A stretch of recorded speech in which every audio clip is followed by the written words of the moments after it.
Syederalun, Perdana Menteri atau PM Pakistan Shehbaz Sharif mengatakan bahwa bencana banjir yang terlihat di Provinsi Sindh ternyata lebih besar dari yang diperkirakan. Hal ini ia sampaikan setelah mengunjungi daerah yang dilanda banjir di Provinsi Sindh yang memiliki curah hujan hampir 8 kali rata-rata curah hujan pada Agustus. Dikutip dari laman BBC pada Senin 29 Agustus 2022, banjir itu telah menewaskan hampir 1.000 orang di seluruh Pakistan sejak Juni lalu. Sementara ribuan orang kehilangan tempat tinggal dan jutaan lainnya terkena dampak. Hingga saat ini, masih ada orang-orang yang terlantar pada setiap desa.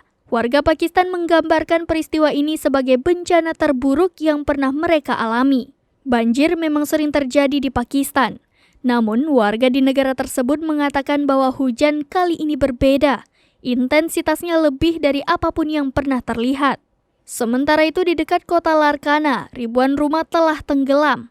Saat di satu desa sangat membutuhkan makanan, di tempat lainnya banyak anak yang telah mengembangkan penyakit yang ditularkan melalui air.